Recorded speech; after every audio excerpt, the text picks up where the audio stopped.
গণচীনের Yi সম্প্রদায়ের এক ইউয়ানমাও মানবের দাঁত এটি। ১৯৬৫ সালে ইউয়ানমাওয়ের একটি প্রত্যন্ত গ্রাম খোদাই করতে গিয়ে পাওয়া যায় এই দাঁতটি। পরীক্ষা করে জানা গেছে এর বয়স প্রায় ২০ লাখ বছর। চীনের ইউনান প্রদেশের সুশিয়ং নগরীর বিভিন্ন এলাকা সংস্কারের সময় মিলেছিল য়ি সম্প্রদায়ের বহু নিদর্শন।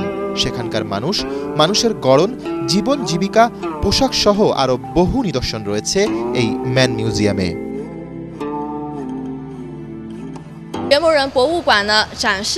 এই সম্প্রদায়ের মানুষের ইতিহাস চীনের পেকিং ও ল্যান্টের মানবের চাইতেও পুরনো।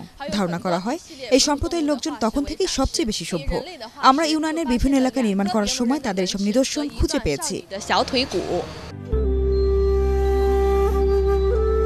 ২০১০ সালে প্রতিষ্ঠিত এই মানব জাদুঘরে আরও রয়েছে সে সময়ের মানুষের খাবার জোগাড়ের ধারণা সুলভ একটি থিম পার্ক, যেখানে আসলেই বোঝা যায় কী উপায়ে য়ি জনগোষ্ঠী তাদের খাবার সংগ্রহ করতেন। এছাড়াও এই সম্প্রদায়ের মানুষের মাঝে কোনো কিছু অধিকারে নিতে প্রচলিত ছিল যুদ্ধের রীতি। সে অনুযায়ী যিনি পরাজিত হতেন তার মরদেহকে কয়েক টুকরোয় কেটে তাকে সমাহিত করা হতো, আর বিজয়ী ব্যক্তির মৃত্যুর পর তাকেও সমাহিত করা হতো সেই পরাজিত ব্যক্তির পাশেই। এমন একটি কবরও সংগ্রহ করে রাখা হয়েছে এই জাদুঘরে। এই সম্প্রদায়ের সমৃদ্ধ সংস্কৃতির এসব উপকরণ এখন ইউয়ানমাওয়ের একটি সম্পদ। আমরা এগুলোকে সারা বিশ্বের কাছে তুলে ধরতে এই মিউজিয়ামকে আরও সমৃদ্ধ করছি।